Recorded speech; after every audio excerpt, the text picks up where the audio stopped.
Buenos días a todos, hermanos. Tenemos una reunión atípica sin luz. Espero que se pueda ver bien todo, pero vamos a estar adorando al Señor. Gracias a Dios que podemos reunirnos igual y podemos tener esta oportunidad para adorarle.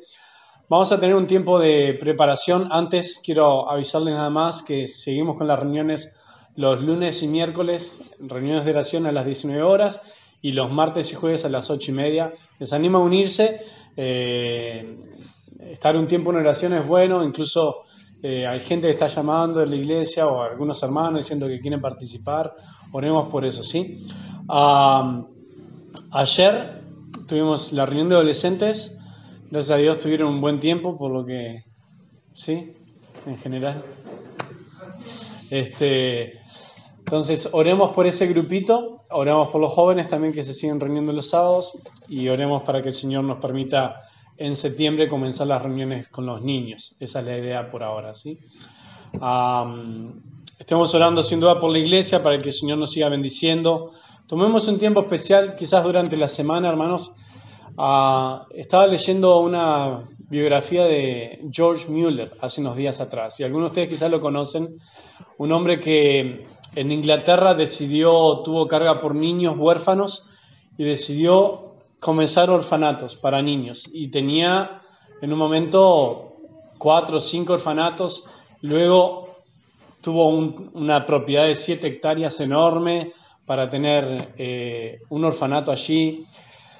Todo lo hizo él con la ayuda del Señor, pero orando a solas. Si él no le compartía nunca nada a nadie, él oraba, le pedía al Señor, necesitamos tanto dinero para tal fecha. Todo lo que sucedió en el ministerio de él fue un milagro del Señor y constantemente orando. Y yo pensando en esto decía, Señor, nosotros queremos construir este segundo piso en la iglesia, me encantaría agrandar este templo más, pero no tenemos ni un solo peso. No, tenemos algo, pero no nos va a alcanzar. Y me desafió mucho la vida de George Mueller a orar. Y les quiero desafiar a ustedes a orar. Estemos orando para que el Señor provea, porque el Señor va a tener que proveer. Y yo sé que Él va a proveer, pero nosotros tenemos que estar clamando al Señor que Él provea. ¿Y por qué no pensar que el Señor puede ser que en unos meses nomás podamos tener los miles y miles de dólares que necesitamos para construir? El Señor lo puede hacer. Les desafío a orar, tomar quizás todas las mañanas un tiempo, se levantan, tener un tiempo con el Señor antes de dormirse, pasar en oración pidiendo específicamente para que el Señor bendiga a la iglesia, más que lo monetario, más que lo material, necesitamos que bendiga a la iglesia en general, pero creemos que parte del crecimiento ayudará teniendo un lugar más adecuado, ¿sí? Entonces les desafío a hacer eso, hermanos, individualmente, pero como iglesia también orando por todos estos temas, ¿sí? Vamos a tener un tiempo de oración ahora, preparándonos para adorarle, y luego vamos a cantar una canción y ya vamos a tener el mensaje esta mañana, ¿sí? Vamos a tener un tiempo ahora a solas con el Señor mientras escuchamos la música.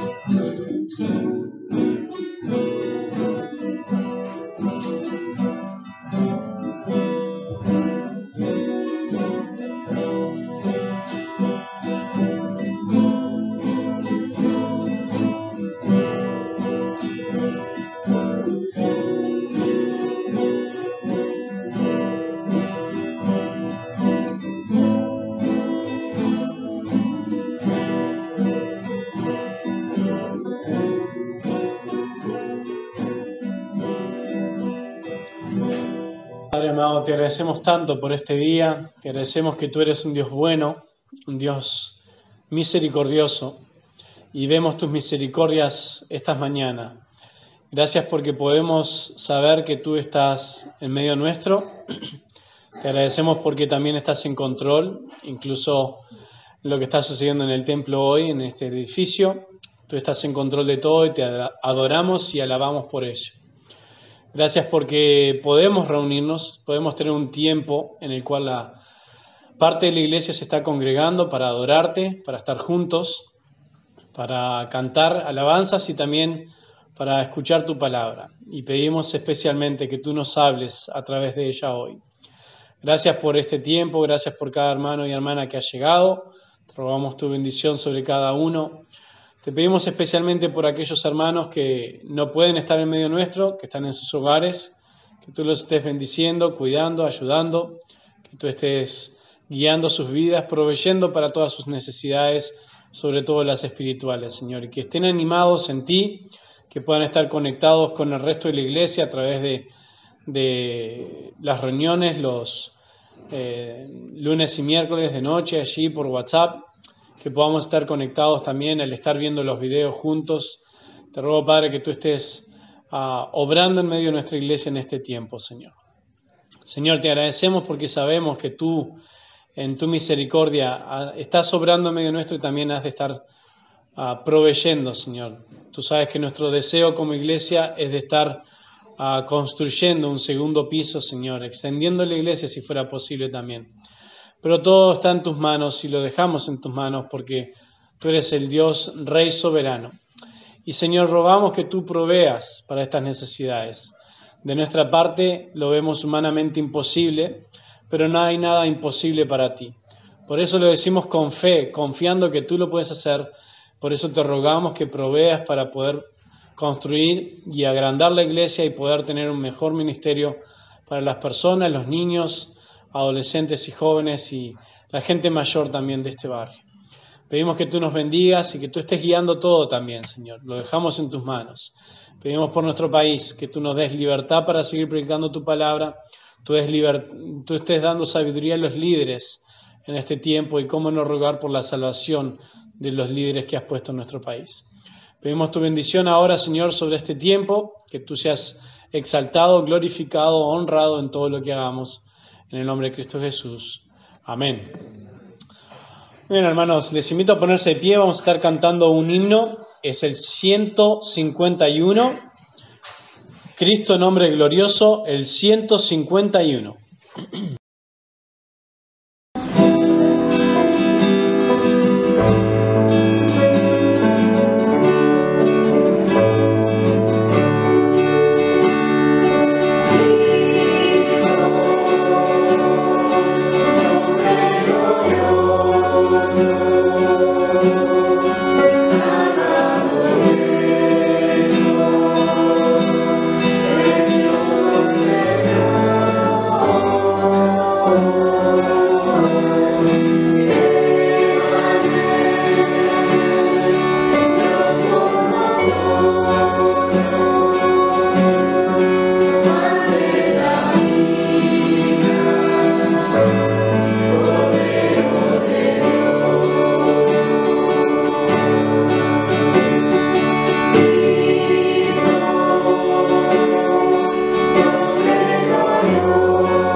Les invito a ver sus Biblias en Hechos capítulo 7.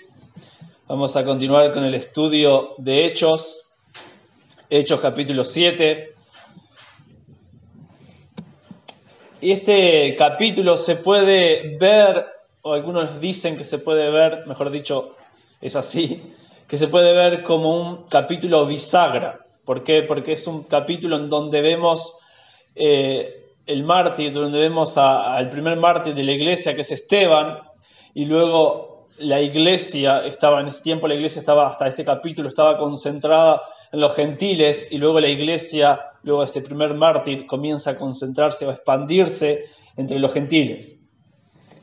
Y vamos a leer el capítulo, los últimos versículos del capítulo 6, para tener en contexto lo que vamos a estar viendo hoy. Capítulo 6, versículos 8 al 15. Dice así: y le dio el pacto, versículo 8 dice: y Esteban, lleno de gracia y de poder, hacía grandes prodigios y señales entre el pueblo. Entonces se levantaron uno de la sinagoga, llamado de los libertos, y de los de Cirene, de Alejandría, de Sicilia, de Asia, disputando con Esteban. Pero no podían resistir a la sabiduría y al espíritu con que hablaba. Entonces sobornaron a unos para que dijesen que le había oído hablar palabras blasfemas contra Moisés y contra Dios. Y solimitaron al pueblo, a los ancianos, a los escribas, y arremetiendo le arrebataron y le trajeron al concilio. Y pusieron testigos falsos que decían: este hombre no cesa de hablar palabras blasfemas contra este lugar santo y contra la ley. Pues le hemos oído decir que este Jesús de Nazaret destruirá este lugar y cambiará las costumbres que nos dio Moisés. Entonces todos los que estaban sentados en el concilio, al fijar los ojos en él, vieron su rostro como el rostro de un ángel. Vamos a orar. Amado Padre, te damos gracias por este tiempo que podemos tener delante de tu palabra. Te damos gracias, Señor, por mostrarnos este discurso de Esteban, esta predicación de Esteban, que fue un hombre que su vida estaba centrada en Cristo y que nos muestra por medio de tu palabra, nos muestra esa gracia que tú tienes hacia cada uno de nosotros. Te rogamos, Padre, que estemos con un corazón abierto y atento a lo que tú nos tengas que decir para que nosotros podamos cambiar nuestras vidas y que tú puedas cambiar nuestras vidas por medio de tu palabra. En el nombre de Santo Cristo Jesús. Amén. La realidad es que nosotros vivimos en un mundo en donde rechaza a Cristo. Eso es un parámetro que se cumple. Y creo que ese es el mensaje o el hilo del mensaje de Esteban durante todo el capítulo 7. Y a eso apuntaba Esteban, que el mundo rechaza a Cristo, así como estos judíos, estos líderes habían rechazado a Cristo. El pueblo de Dios muchas veces también apuntaba a eso, que rechazaba a Cristo, y eso es una realidad, es un patrón que se cumple. Y si ustedes ven en el capítulo 7, el versículo 51, ahí veremos a dónde Esteban estaba apuntando. Versículo 51 dice: duros de cerviz e incircuncisos de corazón y de oídos. Ustedes van a ver que Esteban está dando un énfasis especial, en donde Esteban está apuntando obviamente directo al corazón. Y al final de este versículo dice: vosotros resistís siempre al Espíritu Santo como vuestros padres, así también vosotros. Esteban está reiterando, está haciendo este énfasis: ustedes. De esa manera Esteban está diciendo que ellos habían rechazado a Cristo. Es por esa razón que nosotros necesitamos defender nuestra fe. Tú debes defender tu fe. Y hay dos maneras que Esteban nos muestra cómo tú y yo debemos defender nuestra fe. La primera es mostrando la fidelidad de Dios en cumplir sus promesas. Mostrando la fidelidad de Dios en cumplir sus promesas. Y esta sección, desde el versículo 2 al 8, algunos los consideran, si nosotros notáramos la estructura de la predicación de Esteban, algunos lo consideran como la introducción del mensaje de Esteban, desde el versículo 2 al 8, en donde Esteban lo que hace es, de alguna manera, llamar la atención de los oyentes, y lo que hace Esteban es, en esta introducción, es mostrar cómo Dios, el trato especial de Dios con Abraham. Entonces, en este primer punto vamos a ver esta promesa inicial de Dios con Abraham. Así que veamos por un momento la condición o la situación en la que estaba Esteban.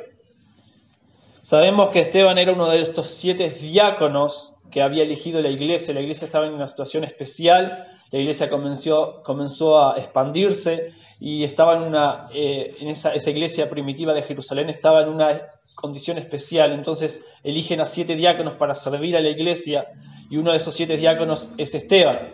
Este hombre que su vida estaba centrada en Cristo.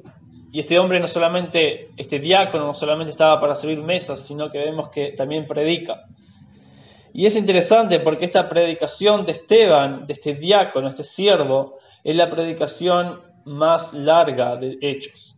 Y la dice y lo está predicando un diácono, un siervo, no la predica un apóstol.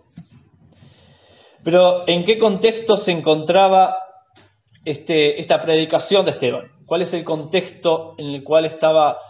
¿Por qué Esteban va a predicar ahora? Bueno, básicamente a Esteban lo habían acusado de tocar lo que los judíos veneraban. Los judíos veneraban la ley, los judíos veneraban el templo, los judíos veneraban su tierra. Los judíos estaban de alguna manera ofendidos porque Esteban había blasfemado contra las cosas que ellos veneraban, las cosas que ellos lo consideraban sagradas. Ellos básicamente estaban diciendo que Esteban había blasfemado contra Dios. Es por eso que ellos estaban ahí ansiosos en el Sanedrín, esperando la respuesta de Esteban, lo que Esteban iba a decir. Y es interesante que el que toma la palabra ahí es el sacerdote, probablemente era Caifás, no lo sabemos, pero el sacerdote toma la palabra y lo interesante es que el versículo 1 de Hechos 7 dice: el sumo sacerdote dijo entonces, ¿esto es así? En otras palabras, él está diciendo a Esteban, ¿usted se declara culpable? Y a Esteban lo habían acusado falsamente como a Jesús. Podemos ver ese paralelo en la vida de Esteban y en la vida de Jesús, donde lo habían acusado falsamente. Y lo interesante es que si ustedes leen la defensa de Esteban, es que en ningún momento él se defiende a sí mismo. Esta defensa, él no está defendiéndose a sí mismo, él está defendiendo el Evangelio. Y lo que vemos es en el versículo 2, es que Esteban se identificaba con los judíos. El versículo 2 dice, y él dijo, varones, hermanos y padres, oíd. Y ustedes ven cómo comienza el discurso, esta defensa de Esteban, se van a dar cuenta que Esteban se dirige respetuosamente a la gente que lo había acusado falsamente. Y eso es algo interesante, es algo que debemos aprender cuando a nosotros se nos ataca, muchas veces se burlan de nosotros. La manera de responderles no es atacándolos, no es agrediéndolos, sino es dirigiéndonos respetuosamente. Luego de dirigirse respetuosamente, Esteban lo que hace es no defenderse a sí mismo, sino lo que hace es muestra su respeto a Dios. El versículo 2 dice, el Dios de la gloria apareció en nuestro padre Abraham. El Dios de la gloria. La gloria de Dios son todos los atributos de Dios reunidos. Y de alguna manera Esteban estaba demostrando que él respetaba a Dios, de que él honraba a Dios, de que él veneraba a Dios. Y eso, lo primero que hace Esteban es decirles, yo no estoy en contra de Dios, yo no blasfemé contra Dios, yo respeto a mi Dios. Y dice el versículo 2 que Esteban comienza a enfocarse en la historia del Antiguo Testamento, la historia de Israel, y dice que Dios llama a Abraham. Versículo 2 dice, el Dios de gloria apareció a nuestro padre Abraham, estando en Mesopotamia, antes que morase en Harán. ¿Qué es lo que hace el Dios de gloria? Bueno, se le apareció a Abraham. Y esto es interesante.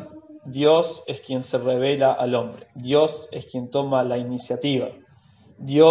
Es algo trascendental en nuestras vidas. Dios se reveló a Abraham, Dios se reveló al hombre, Dios se reveló a nuestras vidas. Y eso siempre es Dios quien toma la iniciativa. Es por eso que el versículo 3 vemos que Dios es quien está guiando este plan de redención. Versículo 3 dice, y le dijo, sal de tu tierra y de tu parentela, y ven a la tierra que yo te mostraré. Y al parecer, Dios siempre lo que quiere hacer es separar a su pueblo escogido del mundo. Es un Dios de santidad y Dios quiere que su pueblo sea separado del mundo. Es una marca distintiva de Dios. Que Dios es un Dios exclusivo, quiere que nosotros le sigamos solamente a Él. Es por eso que en Hebreos 11:8, se los leo, Hebreos 11:8 dice: por la fe Abraham, siendo llamado, obedeció para salir al lugar que había de recibir como herencia, y salió sin saber a dónde iba.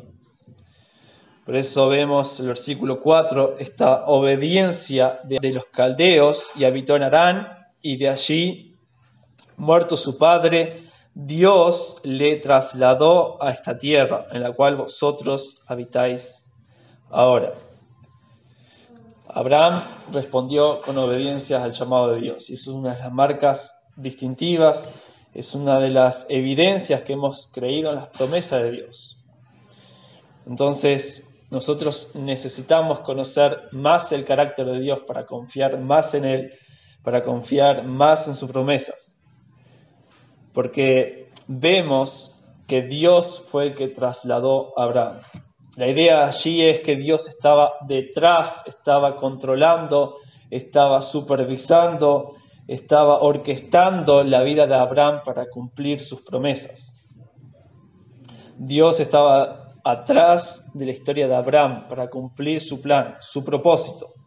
Y esto implica que también Dios está detrás de nuestra historia, de tu vida. Porque vean lo que dice el versículo 5. Y no le dio herencia en ella, ni aún para asentar un pie, pero le prometió que se la daría en posesión y a su descendencia después de él, cuando él aún no tenía hijo. Dios le prometió una descendencia a Abraham, y a través de esa descendencia vendría el Mesías.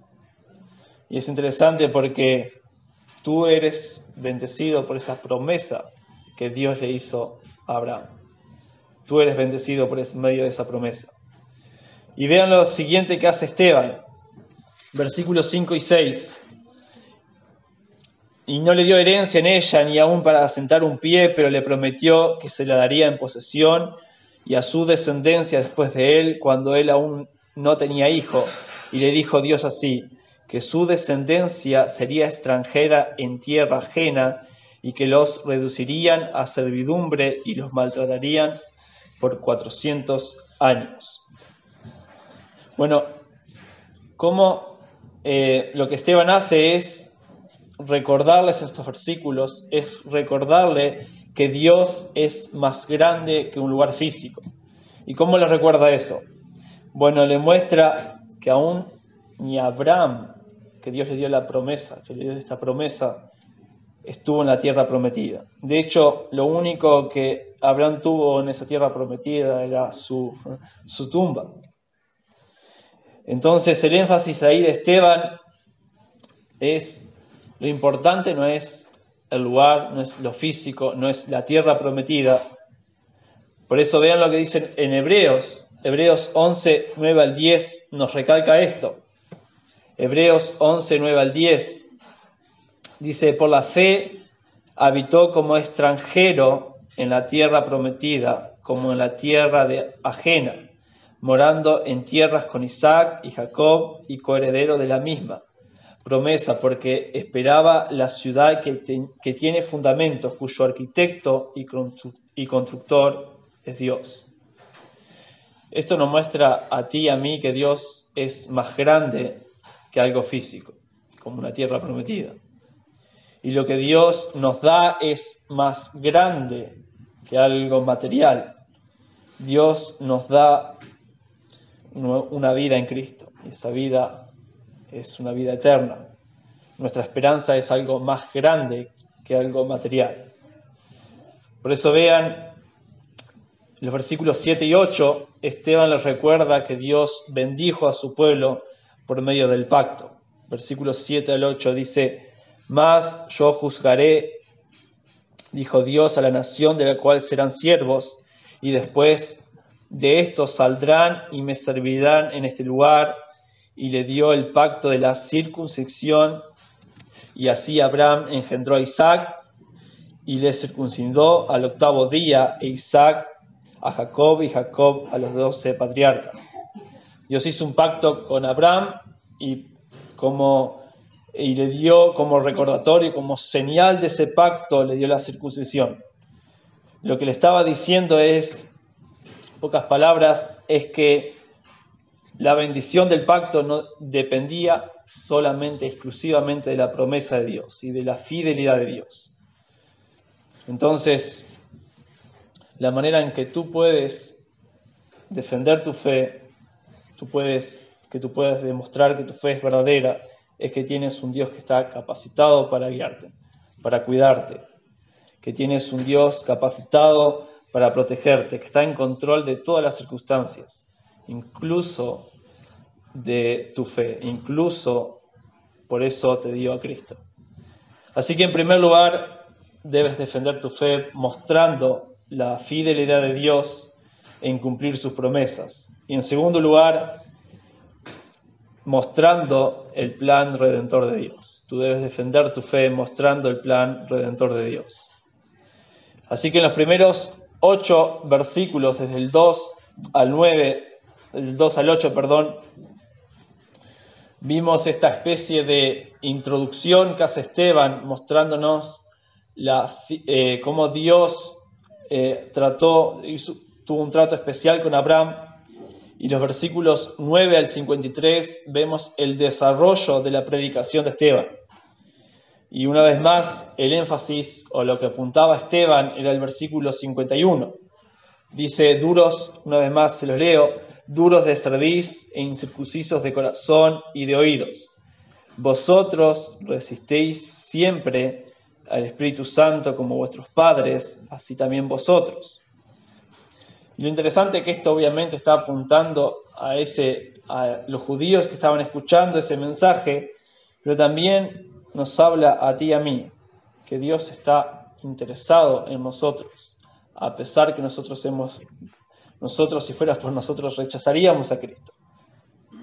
Así que lo que vemos es que Esteban empieza a hacer un recorrido por el plan redentor de Dios. Desde el versículo 9 al 15, lo que Esteban muestra es el plan redentor de Dios siendo guiado por Dios en la vida de José. Versículos 9 al 15. Y el versículo 9 dice, los patriarcas, movidos por envidia, vendieron a José para Egipto, pero Dios estaba con él. Dios estaba guiando la vida de José a pesar del pecado de sus hermanos. Vean cuál era el problema de los hermanos de José. Le tenían envidia, seguramente, básicamente porque su padre tenía favoritismo con su hijo José.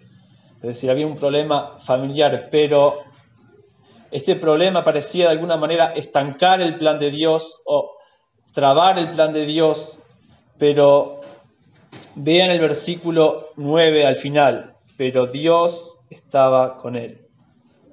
Y esto nos enseña algo importante, que Dios no abandona a sus hijos. Y Dios está detrás de cada historia de sus hijos. Y tenemos que considerar esto. Así como rechazaron a José, también rechazaron al Mesías. Eso es lo que estaba apuntando Esteban. Dios está sobre las malas decisiones de los hombres. Y su plan se va a cumplir a pesar de lo que haga el hombre. Tenemos que considerar lo que dice Esteban, que es un Dios, tenemos un Dios de gloria, un Dios soberano, que está en control de cada detalle. Por eso, vean qué es lo que sucede en la vida de en la vida de José.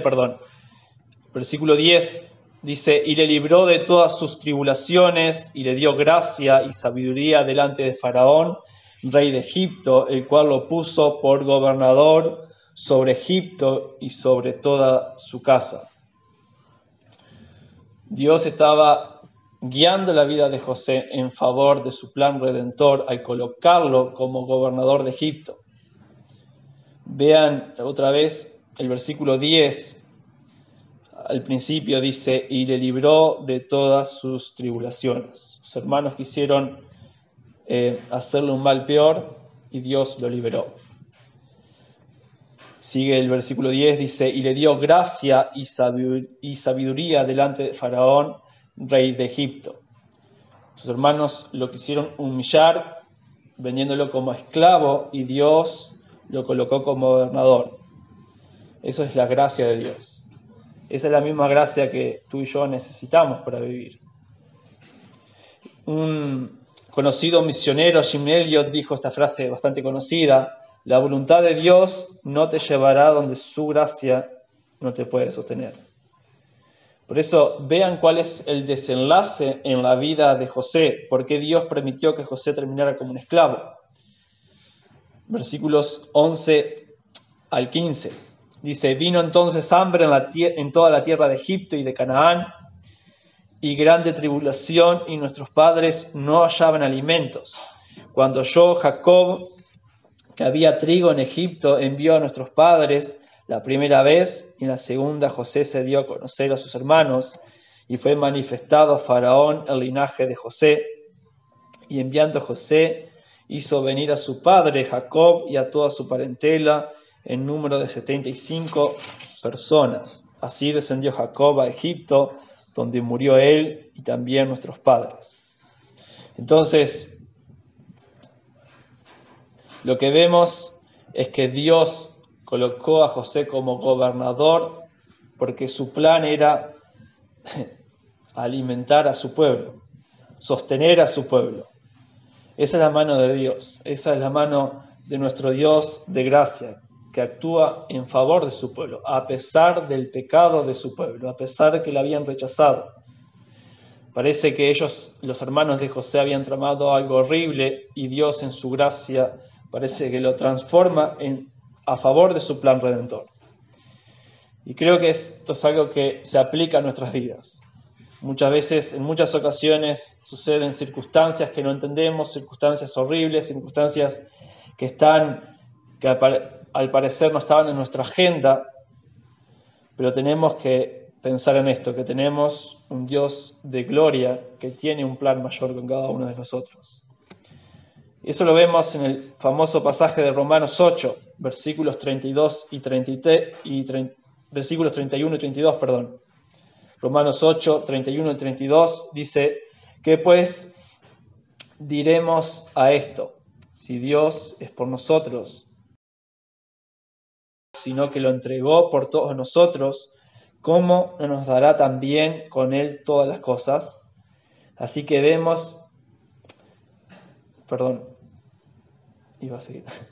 Así que vemos en la vida de José que Dios estaba cuidando personalmente la vida de José. Y ahora vamos a ver el ejemplo cómo Esteban nos sigue mostrando que Dios estaba guiando su plan redentor con la vida de Moisés.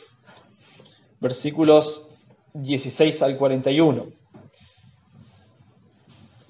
Versículo 16 dice, vamos a leer solamente hasta el versículo 22, los cuales fueron trasladados a Siquem y puestos en el sepulcro que a precio de dinero compró Abraham de los hijos de Amor en Siquem, pero cuando se acercaba el tiempo de la promesa que Dios había jurado a Abraham, el pueblo creció y se multiplicó en Egipto, hasta que se levantó en Egipto otro rey que no conocía a José.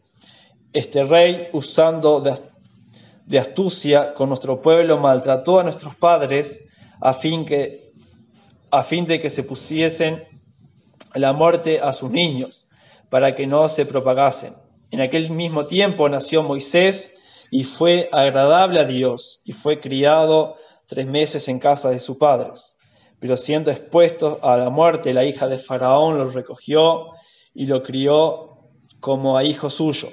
Y fue enseñado Moisés en toda la sabiduría de los egipcios, y era poderoso en sus palabras y obras. Otra vez, cuando parecía que la historia del plan redentor de Dios parecía estancarse, porque apareció este gobernador que no conocía a José, parecía que Dios otra vez estaba fuera de control, ahí Dios levanta a Moisés.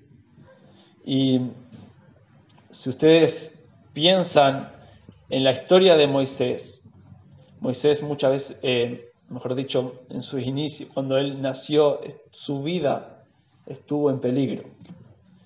Y eso lo vemos también, lo podemos comparar con la vida de Jesús. Pero es interesante lo que dice el versículo, ahora no lo encuentro, pero dice que Moisés era hermoso a los ojos de Dios. Moisés era agradable a los ojos de Dios.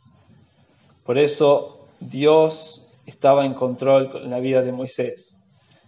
Y de esa manera vemos cómo Dios utilizó a la familia de Faraón para cuidar a Moisés, y de esa manera beneficiar a su pueblo. Y creo que esto es algo que nos enseña que Dios siempre está en control. Y Dios nos provee a veces con cosas que nosotros vemos que, como en la vida de Moisés, de manera impensada. Así que Dios cumple su plan a pesar que nosotros en momentos pensemos que Dios no tiene las cosas bajo control, pero Dios siempre está en control. Y lo último que vemos es que versículos 23 al 29, que Dios muestra, mejor dicho, Esteban muestra cómo el pueblo de Dios había rechazado a Moisés. Versículos 23 al 29 dice: cuando hubo cumplido la edad de 40 años, le vino al corazón el visitar a sus hermanos, los hijos de Israel. Al ver a uno que era maltratado, lo defendió e hiriendo al egipcio, vengó al oprimido. Pero él pensaba que sus hermanos comprendían que Dios le daría libertad por mano suya, mas ellos no lo habían entendido así. Y al día siguiente se presentó a uno de ellos que riñían y los ponían en paz, diciendo: varones hermanos sois, ¿por qué os maltratáis el uno al otro? Entonces el que maltrataba a su prójimo le rechazó, diciendo: ¿quién te has puesto por gobernante y juez sobre nosotros? ¿Quieres tú matarme como mataste ayer al egipcio? Al oír estas palabras, Moisés huyó y vivió como extranjero en tierra de Madián, donde engendró 2 hijos. Bueno, básicamente lo que vemos aquí es que Moisés, todavía no era el tiempo para Moisés estar liderando el pueblo de Dios, y Moisés entendía que debía hacer algo para mostrarle al pueblo de Dios que era el líder, y su pueblo no había entendido esto. Es por eso que lo que vemos básicamente es que este no era el tiempo específico para que Moisés estuviera como líder, liderando al pueblo de Dios. Y los versículos 30 al 34 vemos este trato especial en la vida de Dios con Moisés. Dice versículo 30, dice: pasados 40 años, un ángel se le apareció en el desierto del monte de Sinaí, en la llama de fuego de una zarza. Entonces Moisés, mirando, se maravilló de la visión, y acercándose para observar, vino a él la voz del Señor. Le dijo: yo soy el Dios de tus padres, el Dios de Abraham, el Dios de Isaac y el Dios de Jacob. Y Moisés, temblando, no se atrevía a mirar. Y le dijo el Señor: quita el calzado de tus pies, porque el lugar en que estás es tierra santa. Ciertamente he visto la aflicción de mi pueblo que está en Egipto, y he oído su gemido, y he descendido para librarlos. Ahora pues, ven, te enviaré a Egipto. Entonces, vemos que Dios una vez más fue a llamar a Moisés para que le sirva. Es un llamado, es un patrón que vemos con Abraham. Dios llamó a Abraham, Dios llamó a Moisés, y vemos una vez más que Dios tiene la iniciativa de llamar, de acercarse al hombre. Pero también vemos que Dios no es indiferente a nuestras necesidades. El versículo 34 dice: ciertamente he visto la aflicción de mi pueblo que está en Egipto, y he oído su gemido y he descendido para librarlos. Y vemos que Dios no es indiferente a nuestras necesidades, Dios no es indiferente a las necesidades de su pueblo. También vemos cómo Dios trató con el carácter de la vida de Moisés. Y esto es una gran enseñanza, porque Moisés, ¿dónde Dios trató a Moisés? ¿En qué lugar? Fue en un desierto. Dios llevó a Moisés fuera de su lugar de confort y allí Dios trató con el carácter de Moisés. Dios se reveló y le mostró su carácter, que es un Dios que cumple sus promesas, es un Dios de gloria, es un Dios de santidad. Entonces, lo que aprendemos allí es que hay momentos en nuestras vidas que Dios nos lleva a lugares o circunstancias que están lejos de nuestro confort para tratar con cosas en nuestras vidas que de otra manera no hubiésemos podido ver. Pues eso es un proceso de santificación. El versículo 34 dice ciertamente, versículo 31 dice: entonces Moisés, mirando, se maravilló de la visión, y acercándose para observar, vino a él la voz del Señor: yo soy el Dios de tus padres, el Dios de Abraham, el Dios de Isaac, el Dios de Jacob. Y Moisés, temblando, no se atrevía a mirar.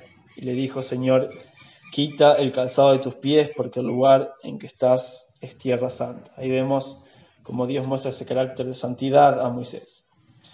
Entonces, lo que hace Esteban es, el versículo del 35 al 41, es que Esteban muestra cómo el pueblo de Dios había rechazado a Moisés.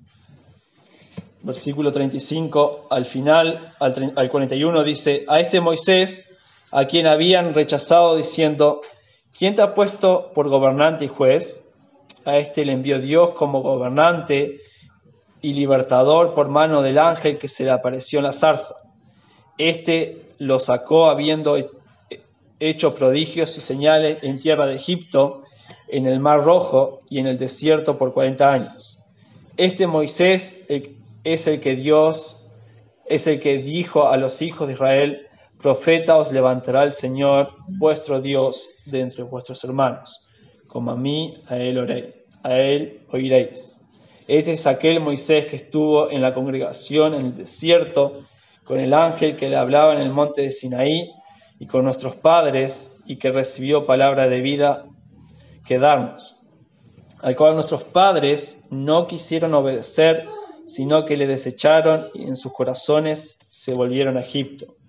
Cuando dijeron a Aarón: haznos dioses que vayan delante de nosotros, porque a este Moisés que nos sacó de la tierra de Egipto no sabemos que le haya acontecido. Entonces hicieron un becerro y ofrecieron sacrificio al ídolo, y en las obras de sus manos se regocijaron. Esteban básicamente no se reserva nada y apunta a que el pueblo de Dios había rechazado a Moisés. Una frase llamativa es que en sus corazones ellos habían regresado a Egipto. Y de esa misma manera ellos rechazaron al Mesías, a quien el mismo Moisés apuntaba, que Moisés había dicho que Dios iba a levantar un profeta. ¿Y cuál fue el resultado? Es que ellos se volvieron a la idolatría.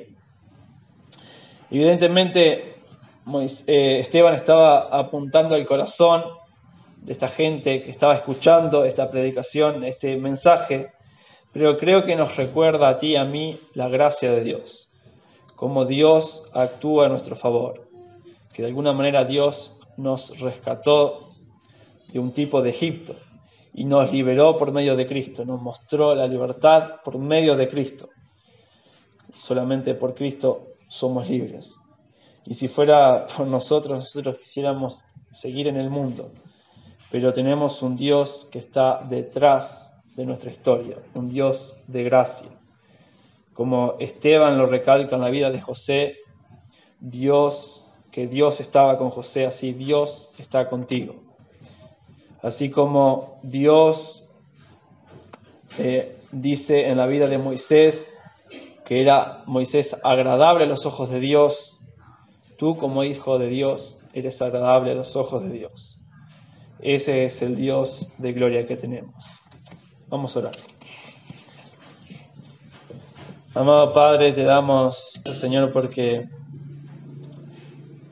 Tú estás detrás de nuestras circunstancias. Tú estás detrás de nuestra historia. Te agradecemos, Señor, porque Tú eres un Dios que cumple sus promesas. Tú eres un Dios que eres fiel y estás controlando, supervisando nuestras vidas. Te agradecemos, Señor, porque podemos descansar en Ti, descansar en que tenemos un Dios de gloria, un Dios soberano que controla cada detalle de nuestra historia.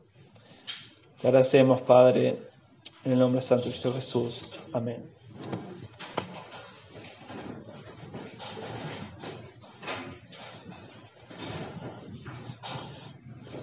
Es bueno recordarnos un poco de la historia del pueblo de Israel también. A veces conocemos las historias, pero al leerlas nuevamente decimos, wow, lo que el Señor hizo, ¿no? Todo su plan, cómo Él estaba dirigiendo todo y todo lo que pasa, el Señor está en control de eso. Y realmente vemos la vida de José, Moisés, ambos, cómo el Señor los usó a ellos para cumplir con su plan. Y eso es bueno para que nosotros entendamos que cualquier cosa que está sucediendo en tu vida hoy, Dios está en control de eso y tiene un plan. Él tiene un propósito por lo que está pasando en tu vida hoy. Y todo lo que nos sucede, como veíamos, Él va a darte la gracia y en ese momento Él busca tu santidad y busca también que estés proclamando su redención a través de cualquier situación.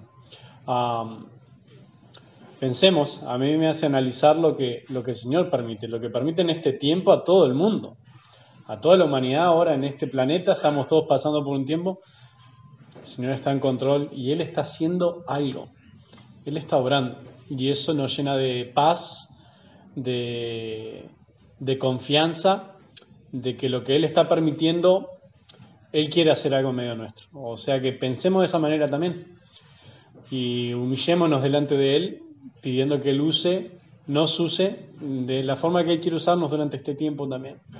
Y en cualquier tiempo en nuestras vidas, ¿sí? Le voy a pedir si las hermanas pueden tocar una estrofa de un himno y mientras ellas tocan podemos hablar con el Señor, contestar, pidiendo que Él nos dé la gracia a todos para responder a las circunstancias de la forma que Él quiere para que también podamos honrarle a Él, ¿sí?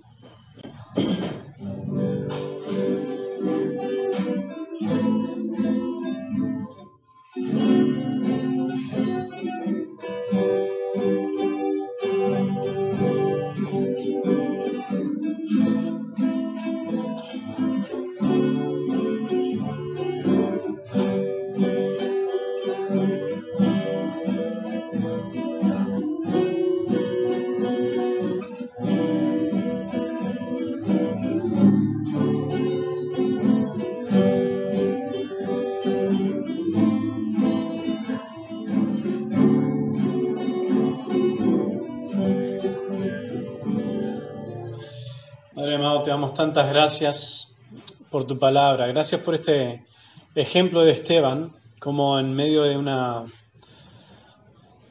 situación difícil en la cual su vida corría peligro, él no tuvo miedo ni temor de proclamar la verdad y él defendió su fe usando tu palabra, la defendió, proclamó el mensaje de esperanza en Cristo. Y sin duda hubieron consecuencias para su vida, pero tú lo honraste y, Padre, vemos el ejemplo de este hermano que debemos seguir sin duda. Y, Padre, también vemos tu control en la historia, tu control y tu soberanía. Y sabemos que ese mismo control y soberanía están actuando hoy en nuestras vidas, por lo cual pedimos de tu gracia para que nosotros podamos saber cómo vivir y cómo actuar en tu control, para que podamos ser siervos útiles en tus manos. Danos de tu gracia y sin duda te agradecemos nuevamente por el mensaje que pudimos escuchar esta mañana. Bendícenos ahora, quédate en medio nuestro en el nombre de Jesús. Amén. Bien, hermanos, estamos despedidos. El Señor les bendiga, les dé una buena semana y que estemos en comunión, en oración. Les animo a participar de esas reuniones y también oremos unos por otros. El Señor les bendiga.